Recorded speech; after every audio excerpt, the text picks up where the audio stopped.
Yo mes potos, bon, je suis à l'aéroport de Chiang Mai, j'ai mon avion qui décolle dans 1h30 en direction de Suratani dans le sud de la Thaïlande.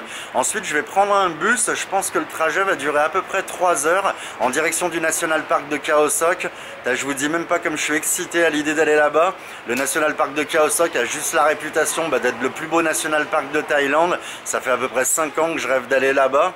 Donc voilà mes potos, je prends mon avion, mon bus et on se retrouve à Khao Sok.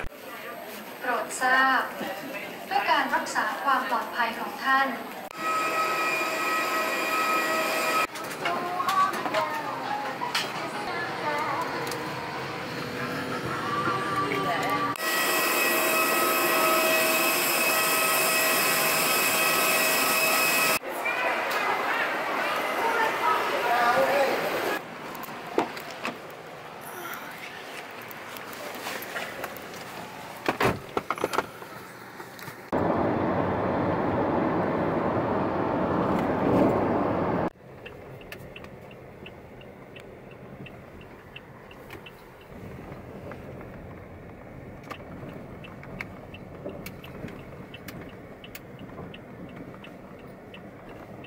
Bon mes potos, bien arrivé au National Park de Khao Sok.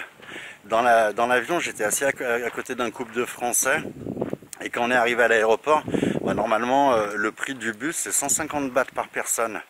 Le truc qu'on ne sait pas, c'est qu'on va arriver à un endroit avec ce bus et ensuite il va falloir reprendre un taxi pour qu'il puisse vous amener dans votre hôtel.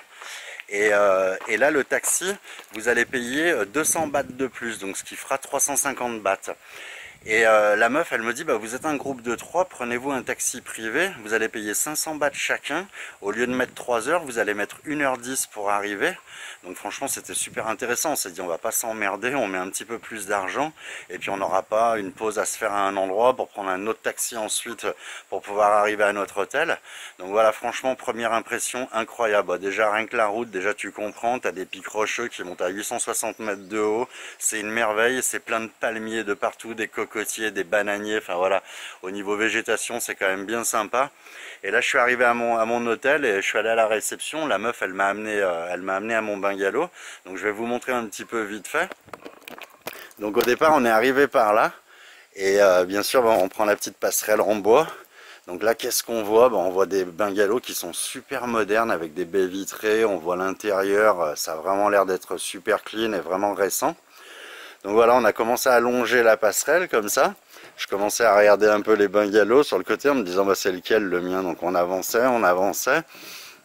Et puis au bout d'un moment, ce qui s'est passé, c'est qu'on a pris la passerelle à gauche, ici. Et là, qu'est-ce que je vois? Je vois deux bungalows, 2 huttes en bambou. Et je me suis dit, ah putain, merde. Du coup, voilà, j'ai pas fait gaffe quand j'ai booké sur booking.com. Bon, les huttes en bambou, je les connais. En principe, le standing à l'intérieur, tu peux pas faire plus sommaire. Mais finalement, tu arrives, c'est de la hutte en bambou. Mais tu commences à regarder la terrasse, elle est super clean. Tu as une petite table, des chaises, ton petit cendrier, donc bien sympa. Quand tu regardes les bungalows en face modernes, en fait, ils ont juste un banc qui fait un angle droit. Donc c'est beaucoup plus froid comme ambiance quand même. Bien moins sympa pour profiter le soir sur ta terrasse. Et là, la grosse surprise, donc voilà, la hutte en bambou. La grosse surprise quand tu rentres, là on a un lit vraiment de super qualité, donc ça c'est quand même pas, c'est pas ce qu'on voit le plus dans des huttes en bambou. En principe les lits sont super vieux, ils sont super miteux quoi, ils sont pas terribles du tout. Donc voilà la moustiquaire, il y a le ventilo, tranquille, en plus il y a des prises, voilà le petit miroir, les bouteilles d'eau, les mouchoirs en papier, et là encore plus étonnant, c'est le standing de la salle de bain pour une hutte en bambou. Donc vous voyez, c'est quand même vraiment tout neuf et vraiment moderne. En plus il y a l'eau chaude, alors que sur booking.com à chaque fois que je checkais les bungalows, souvent ils avaient que de l'eau froide. Donc voilà, franchement bien sympa quoi, bien content finalement d'avoir eu une hutte en bambou. Je suis carrément mieux ici que dans les bungalows plus modernes en face. Donc voilà mes potos, ah ouais, faut que je vous montre un peu le jardin aussi. Donc il y a quand même pas mal de fleurs. Et puis il y a énormément de palmiers dans cette région de la Thaïlande. C'est pas un truc que je connaissais trop dans le golfe thaïlandais au niveau de Koh Samui, Koh Phangan et Koh Tao. Il y a beaucoup plus de cocotiers en fait. Et là il y a énormément de palmiers. Donc voilà mes potos, là j'ai une petite route qui est juste là, je marche 1 kilomètre et puis bah, au bord de la route, au bout d'un moment, il y a plein de restaurants, plein de bars. J'ai vu qu'il y avait un Rasta Café aussi, ça peut être pas trop mal aussi pour ce soir. Et, euh, et voilà mes potos, bah, ce que je vais faire là, il est quoi? Il est 3h30 de l'après-midi. Bah, ça va pas, j'ai pas envie de bouger maintenant bien sûr, hein. Il n'y a pas d'excursion pour aller visiter le National Park, ni le lac, ni rien de tout ça. Donc ce que je vais faire, je vais me reposer un petit peu. Là je crois que je vais partir au petit village à pied, histoire d'aller boire un coup et puis de manger un bout. Et puis voilà mes potos, bah, demain je me lève, je vais me prendre une excursion pour aller visiter le National Park de Khao Sok et le lac. J'ai réservé pour 2 nuits, mais ce qui est étonnant, c'est qu'il y a des endroits comme ça, quand tu voyages, bah, tu arrives, tu as réservé 2 nuits, et tu connais pas l'endroit, mais tu viens juste d'arriver depuis 5 minutes, et tu sais que tu vas pas y rester que 2 nuits, quoi. À mon avis, ça va plutôt être 3 ou 4, quoi, tellement c'est beau ici.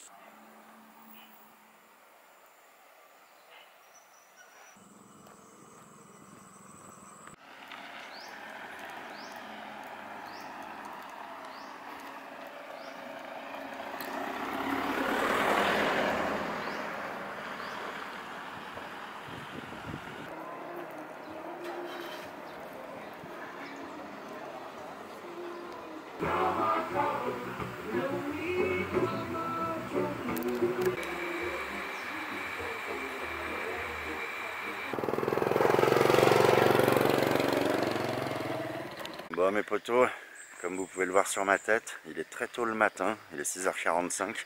J'ai rendez-vous à 7h avec le couple de Français que j'ai rencontré dans l'avion. Donc aujourd'hui on va aller visiter le lac dans le National Park de Khao Sok. À la fin de la vidéo je vous expliquerai 2-3 petits trucs, vous donnerai quelques petits conseils pour organiser votre tour ici. Bon mes potos, préparez-vous. Allez, je vous laisse profiter.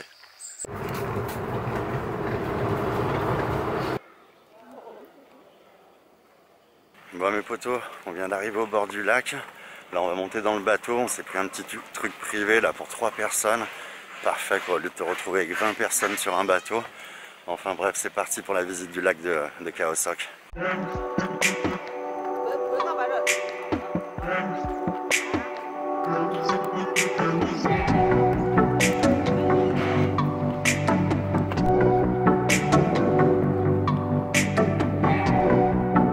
Ça va des crabes?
Thank you very much, mister. Yeah. Bye bye.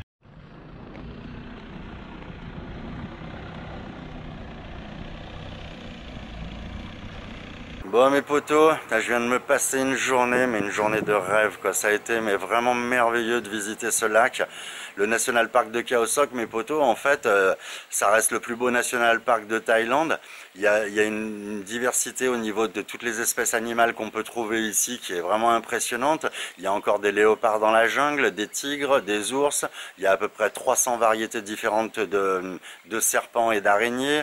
Il y a des plantes, il y a la fleur la plus grande du monde qui fait à peu près 90 cm de diamètre.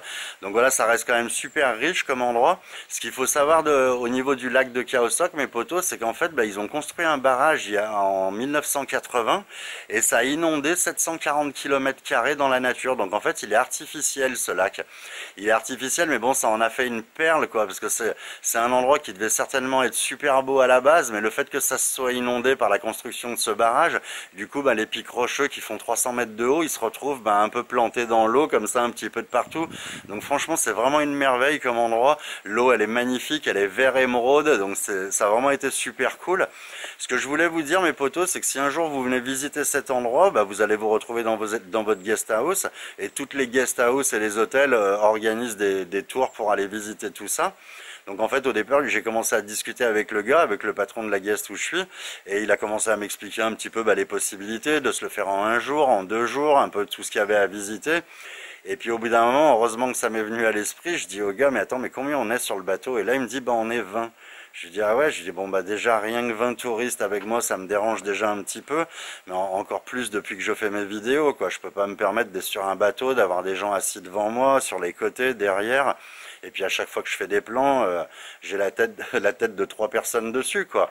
Donc du coup ça me dérangeait un petit peu, et le couple de Français avec qui je me suis fait ce tour, des gens que j'ai rencontrés dans l'avion en venant ici, je les ai contactés, puis de leur côté, eux ils ont trouvé une autre possibilité en fait, et c'est vraiment la meilleure. C'est que du coup ça sert à rien de prendre son tour dans la guest house, parce que bien sûr ils prennent une commission au passage. Et puis tu te retrouves avec 20 personnes sur le bateau. Donc nous ce qui s'est passé, c'est qu'en fait on a pris un taxi privé pour nous 3 qui nous a amenés dans le National Park de Khao Sok au bord du lac. Et là quand vous arrivez, il y a une mama thaï qui attend, et puis qui vous ouvre un bouquin, qui vous demande qu'est-ce que vous avez envie de voir, qu'est-ce que vous voulez ne pas voir, combien d'heures vous voulez prendre pour visiter tout ça. Et du coup, nous, on s'est retrouvés avec ce bateau de 20 personnes, mais on n'était que nous 3, quoi. Donc du coup, ça n'a pas été super cher. Bon, on a payé quoi? On a payé à peu près 4000 bahts pour nous 3. Donc du coup, ça restait quand même raisonnable pour visiter ça dans des conditions quand même plus agréables que de se retrouver avec 20 personnes sur le bateau. Donc voilà mes potos, ça a vraiment été une merveille, c'est vraiment un lieu mais exceptionnel. Ça fait 19 ans que je voyage en Thaïlande, j'ai déjà visité presque toutes les régions thaïlandaises.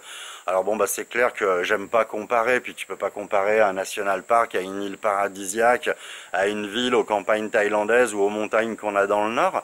Mais ça reste quand même vraiment super beau comme endroit. Et puis ce qu'il y a de sympa, c'est que toutes les guest house, elles sont en plein dans la jungle. Je vous dis pas la densité de la jungle, le soir on entend des bruits de singes et tout, le genre de jungle, t'irais pas t'y promener la nuit, quoi. Et puis ce qu'il y a de cool, c'est que tu as un chemin qui longe, et puis souvent tu as à marcher 500, peut-être 1 km maximum, et puis ça reste vivant quand même. Il y a des restaurants, il y a des bars, il y a de la musique le soir, donc ça reste bien cool, vous manquez de rien du tout quand vous arrivez ici. Donc voilà mes potos, je suis bien content d'être passé là, ça faisait longtemps que j'attendais ça, de me retrouver dans ce National Park, et franchement je regrette pas du tout, quoi. Mes potos, la prochaine vidéo, j'ai hésité pas mal de temps là, j'ai hésité entre 2-3 endroits, et puis j'ai décidé de partir dans la baie de Phang Nga. La baie de Phang Nga, en fait, c'est une baie qui est entre Krabi et Phuket, et à l'intérieur, là on sera pas sur un lac d'eau douce, on va être en pleine mer, et là aussi il y a des pics rocheux, il y a des villages flottants à visiter, donc je pense que ça va être vraiment intéressant. C'est un endroit aussi que j'avais envie de visiter depuis pas mal de temps. Donc voilà, demain 8-9 heures on prend le bus. J'ai rencontré un Français hier, un gars bien cool, du coup on a décidé de partir ensemble pour 2 jours là-bas pour aller se visiter ça. Donc voilà mes potos, je vous laisse, et puis on se retrouve dans la prochaine vidéo dans la baie de Phang Nga.